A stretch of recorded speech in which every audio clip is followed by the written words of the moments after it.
3장 13절에서 15절입니다. 마가복음 3장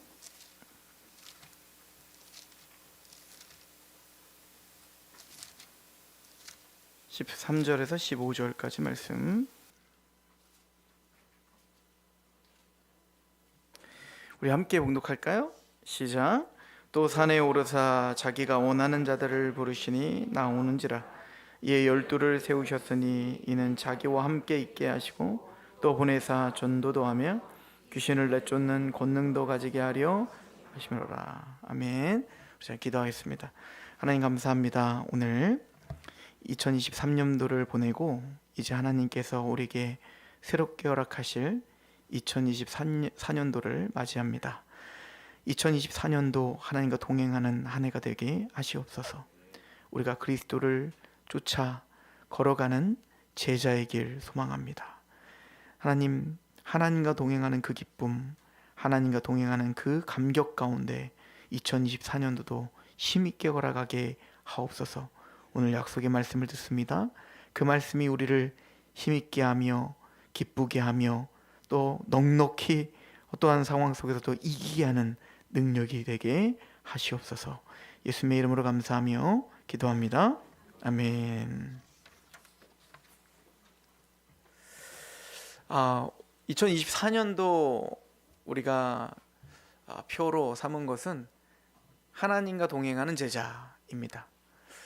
한 해 동안의 말씀을 증거하면서 또 제 나름대로 또 하나님 앞에 서서 저의 인생을 돌아보고 또 제 삶을 돌아보고 또 앞으로 2024년도를 계획하면서 계속 떠올랐던 단어가 동행이었어요. 하나님과 동행.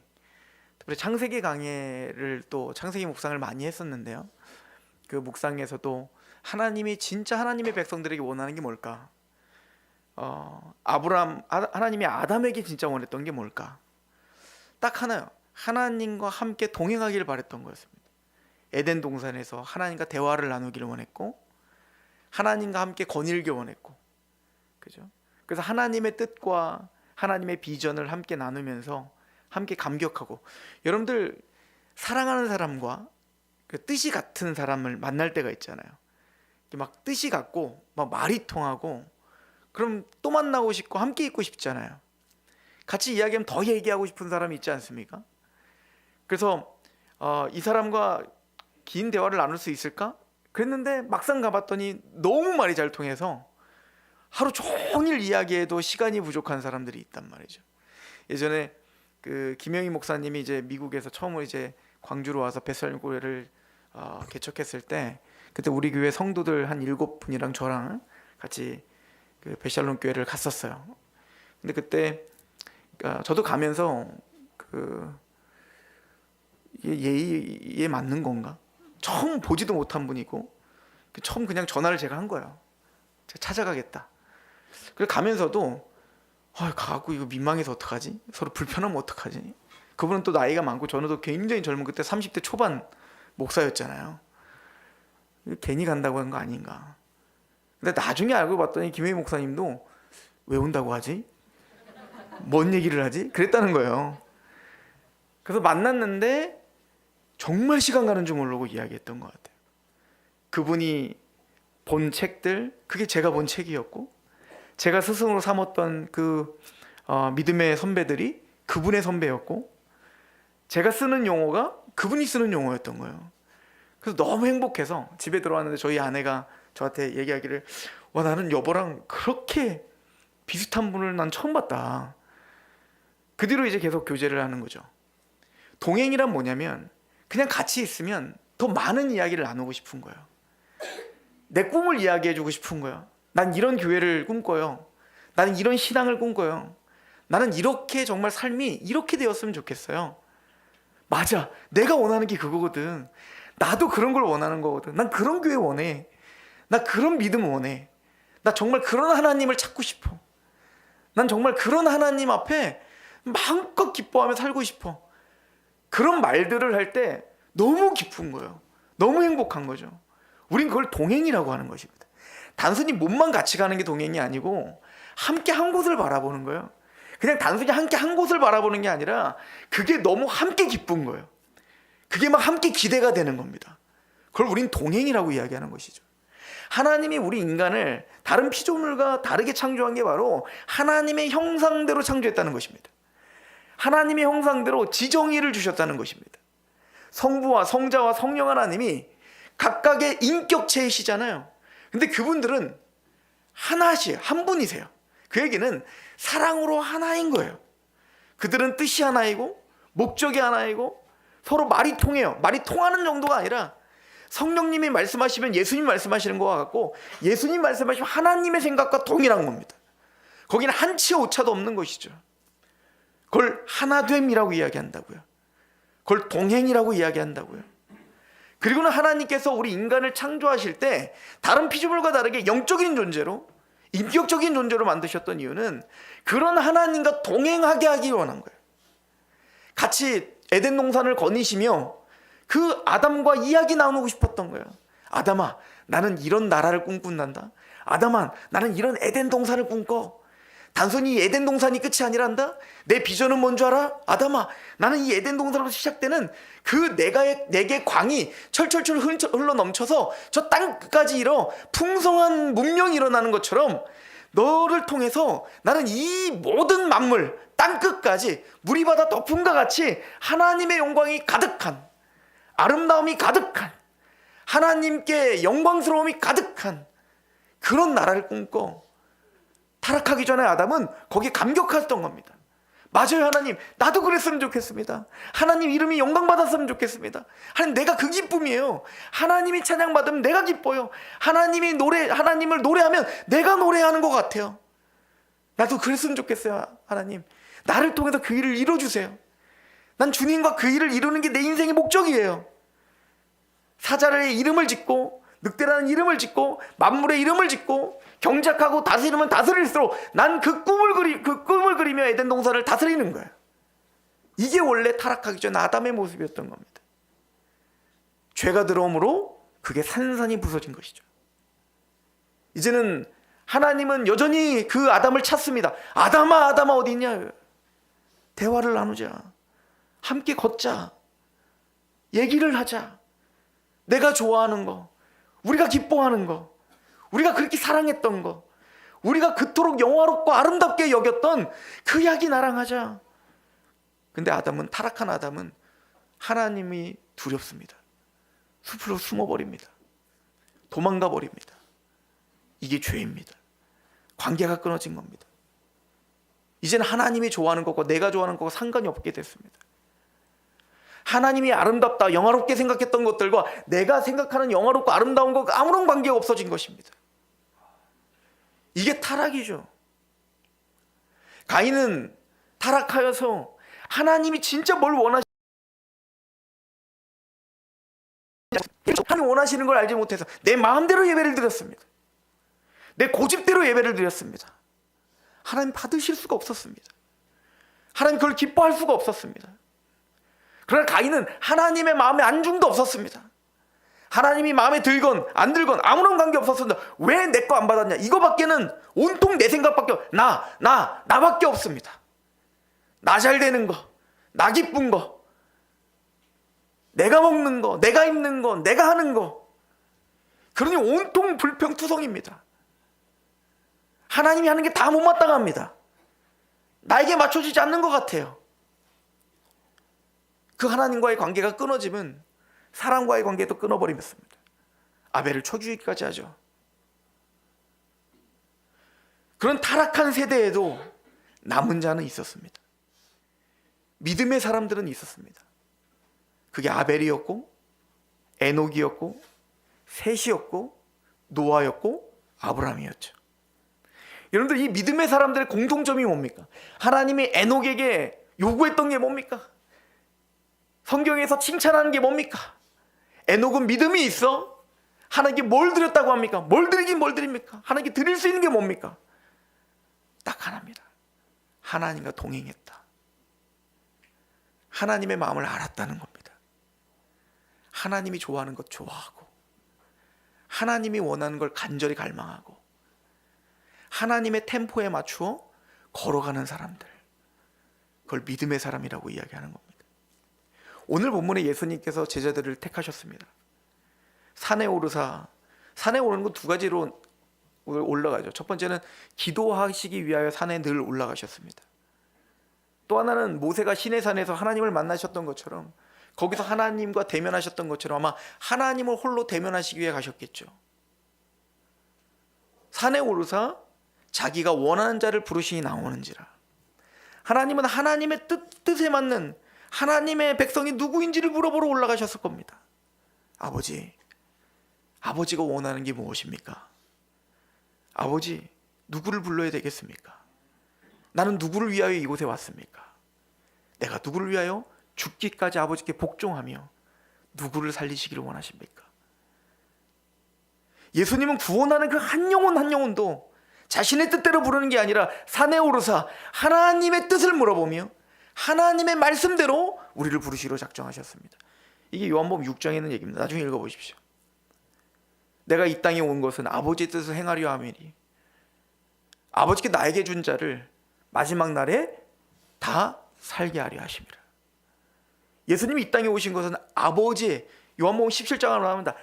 아버지의 것이었는데 그들을 나에게 주었사오니, 이렇게 말하죠. 하나님의 것, 하나님의 소유된 백성이 있었습니다. 예수님은 그 소유된 백성을 부르시러 이 땅에 오셨고 그 소유된 백성을 구원하러 이 땅에 오셨다는 겁니다. 그래서 자기가 원하느니 부르니 나오더라. 저와 여러분들이 구원받고 택함받은 것은 우리가 먼저 하나님을 사랑한 게 아니로, 우리가 먼저 예수님을 사랑한 게 아니라 우리가 원수 되었을 때에 자기 아들을 내어주시기까지 우리를 사랑하시는 그 사랑으로 확증하신 그 은혜로 우리를 불러주셨다고 이야기를 합니다. 예수님이 제자들에게 말하죠. 너희가 나를 선택한 게 아니라 내가 너희를 택하여 세웠다. 저와 여러분들이 믿음이 생기고 하나님 말씀을 듣고 복음을 듣게 되는 모든 과정들이 하나님의 선택과 하나님의 예정 가운데, 은혜 가운데 있음을 성경은 가르쳐주고 있는 것이죠. 자기가 원하는 자를 부르시니 나오는지라. 철저하게 하나님이 원하시는, 예수님이 원하셨던, 저와 여러분들은 주님이 원하셔서 이곳에 오셨다. 이게 성경에 하는 얘기입니다. 자기가 원하니 부르니 나오는지라 이러죠. 이걸 우리는 교리적으로는 불가항력적 은혜라고 표현하는 거예요. 여러분들 굉장히 심플하게 정리되어 있어요. 자기가 원하는 자를 부르니 나오는지라. 예수님께서 부르시면 나오는 겁니다. 우리 마태복음 강해를 하고 있죠. 마가복음도 똑같습니다. 그 초반에 하는 얘기가 뭡니까? 예수님의 권세가 뭔지를 설명하고 있다고요. 예수님의 권세란 파도와 바다를 잠잠케 하게 복종하게 하는 권세다. 예수님의 말씀의 권세란 모든 자연 만물을 다스리는 권세다 이겁니다. 예수님의 말씀의 권세란 죄사함의 권세다 이겁니다. 예수님의 말씀의 권세란 나병이 깨끗함을 받고 걷지 못하는 자가 일어나고 걸으며 보지 못하는 자가 보게 되고 듣지 못하는 자가 듣게 되며 사탄도 복종하게 하는 능력, 창조자의 능력의 말씀이 예수님의 말씀이다. 예수님이 나오라 하면 나오는 거예요. 죽은 나사로가 나사로야 나오라 라는 말씀을 들으면 무덤을 박차고 나오는 것입니다. 창조적인 능력, 그 말씀이 우리를 부르셨다는 겁니다. 이거는 교리적으로 정리한 거죠. 저와 여러분들 모두 예수님이 부르셔서 나온 겁니다. 근데 실존은 어때요? 예수님이 부르셨다는 말이 뭡니까? 베드로에게 나와라! 그랬더니 베드로가 나옵니까? 베드로가 있는 곳에 예수님이 찾아가시지 않습니까? 예수님을 몰랐던 그냥 어부로서 여전히 실패의 자리에 있었던, 끊임없이 그물을 던지지만 고기 한 마리 잡지 못하는 그 실패의 자리에 있었던, 낭망의 자리에 있었던 그곳에 예수님이 찾아오시는 거 아닙니까? 죄인된 자리, 마태를 보십시오. 죄된 자리, 손가락질 받는 자리, 넌 죄인이야, 넌 아무런 자격이 없어. 그 죄된 자리로 예수님이 찾아오셔서 그와를 부르시고 그와 함께 먹으시며, 너희의 주님은 죄인의 친구이냐? 맞다. 나는 건강한 자를 부르러 온 게 아니라 나는 병든 자를 부르러 왔다. 나는 의인을 부르러 온 게 아니라 죄인을 부르러 왔다 하며 우리의 그 죄된 자리까지 직접 찾아오시어 설득하시며 우리에게 믿음을 주시어 불러주신 하나님. 우리는 예수님을 거부했고 실패의 자리에서 우리는 여전히 하나님을 불평했지만 주님은 우리의 마음을 부숴주셨고 우리를 만나 주셨고 마침내 하나님을 고백할 수밖에 없도록, 그래서 이 늦은 이 새벽에 여기 나 앉아있게 하신 그 하나님, 주께서 부르시 나오는지라. 우리는 그 하나님의 불강력적 은혜, 포기하지 않는 하나님의 은총에 이끌려 지금 여기에 나와 있다. 이게 성경에 하는 얘기죠. 왜 그러면 하나님은 우리를 부르셨을까? 왜 하나님은 여러분들을 택하셨을까? 자기와 함께 있게 하시려고. 동행입니다. 주님은 우리와 함께 있고 싶으신 겁니다. 우리는 여전히 부족합니다. 제자들을 보십시오. 그들은 여전히 부족했지 않습니까? 하나님 말씀을 이해하지 못했습니다. 여전히 이기적이었습니다. 예수님의 그 권능을 가지고 우리를 영접하지 않는 저들을 하늘에서 불이 떨어져 그냥 싹 다 싸질러서 죽여버리죠. 그들은 사랑이 뭔지도 몰랐습니다. 율법을 어겼습니다. 예수님은 그들을 책망하시며 또 때로는 긍휼로 용서하시며 그들과 그냥 동행하십니다. 이게 우리의 부르심의 첫 번째 목적이다. 동행입니다. 저는 그 동행의 절정은 베드로가 예수님을 3번이나 부인하고 그 이후에 예수님이 또 찾아오시는 것이라 봅니다. 예수님을 부인하되 마지막엔 저주하며 부인했지 않습니까? 예수님을. 그런데 그 베드로를 예수님은 찾아가셔서 3번이나 사랑의 고백을 받아내시고야 마시는 예수님. 동행하길 바라는 겁니다.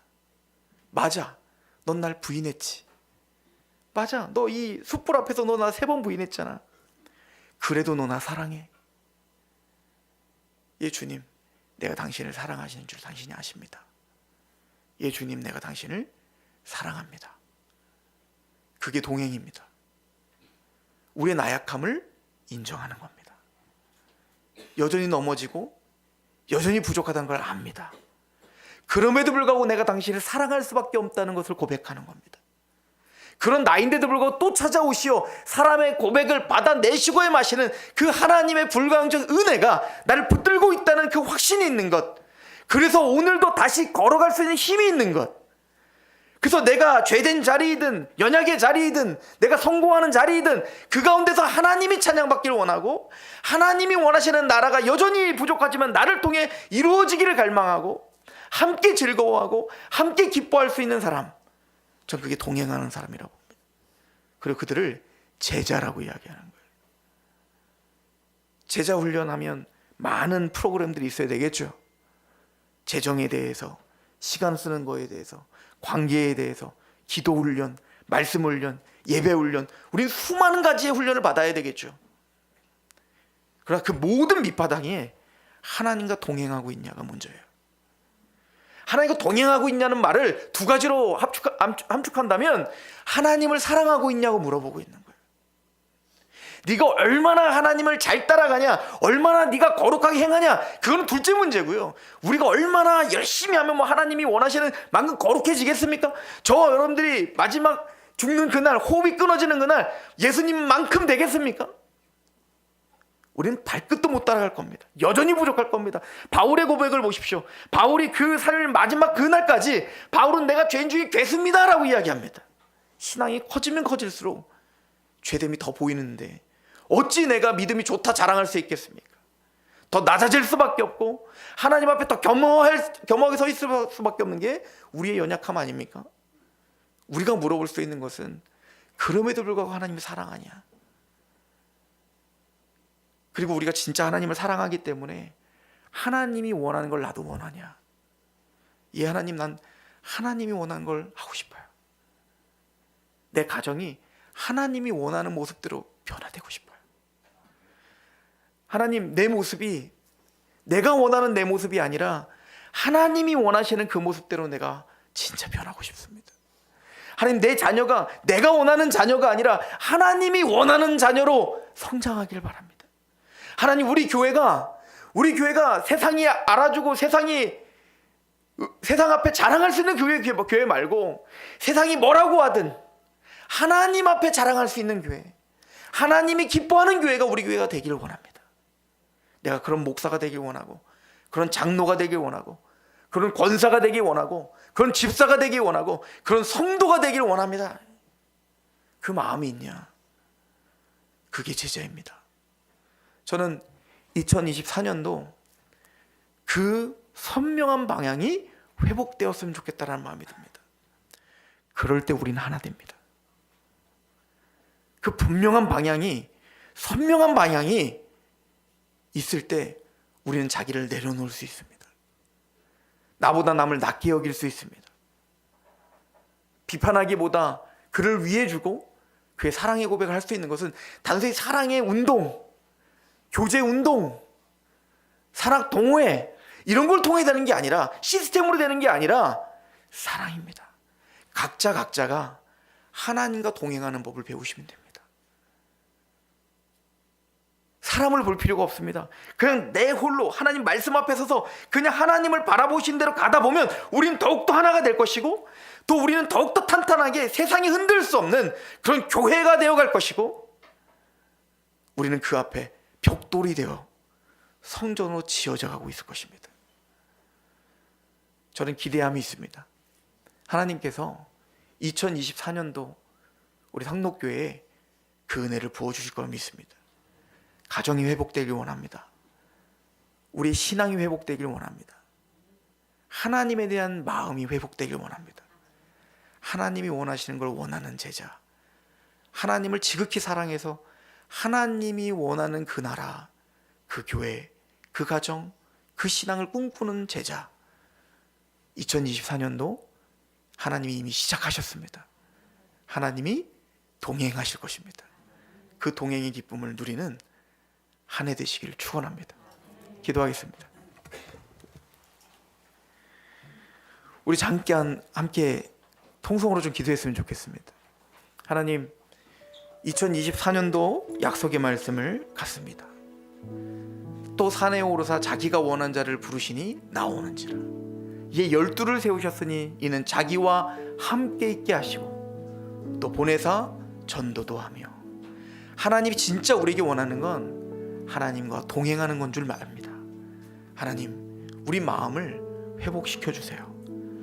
하나님이 원하는 그 예배, 하나님이 원하는 그 가정, 하나님이 원하는 그 사람으로 우리를 빚는, 성장시켜주는 하나가 되게 해주세요.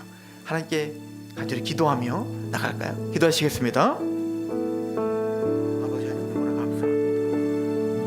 우리 삶을 아버지 하나님 위탁하며 기도합니다. 아버지 하나님이 우리의 마음과 생각을 붙잡아 주시옵소서. 아버지 하나님, 2024년도 우리 귀한 성도들과 함께 동행하여 주시옵소서. 하나님의 뜻 앞에 그렇게 간절한 소망을 가지고 하나님을 찬양하며 경배하는 우리가 되게 하여 주시옵소서. 믿음의 주 온전케 하시는 여호와를 바라보며 하나님을 경배하며 찬양할 수 있는 우리가 될 수 있도록 하나님 우리에게 믿음의 믿음을 더하여 주시옵시고 경외의 영광을 찬양할 수 있도록 도와주시옵소서. 어쩌나 어쩌는 영광을 도와주심이 섭니다. 주님 아버지 하나님 도와주시옵시고 우리 삶의 아버지 주관자가 되시는 여호와 아버지의 말씀을 복음의 증거자로 그리스도의 빛과 소금으로 우리가 다시 한번 힘있게 살아가는 되어 아버지 경배하는 우리가 될 수 있도록 도와주시옵소서. 특히 역사하시는 것 찬양하고 머지않은 분들을 날 수 있도록 도와주시옵소서. 하나님, 우리와 동행하실 줄 믿습니다. 2024년도도 주님의 은혜, 주님의 지혜, 주님의 권능을 의지하며 담대히 걸어갑니다. 이제 시작되어지는 2024년도 한 해가 하나님께만 영화롭게 되는, 하나님만 찬양하는, 하나님과 동행하는 한 해가 되게 하옵소서. 우리와 동행하시되 끝까지 동행하시며 우리를 성숙시켜 주시며 하나님 뜻 가운데 우리를 빚어가 주실 그 예수 그리스도의 이름으로 감사하며 기도하옵나이다. 아멘. 찬양합시다.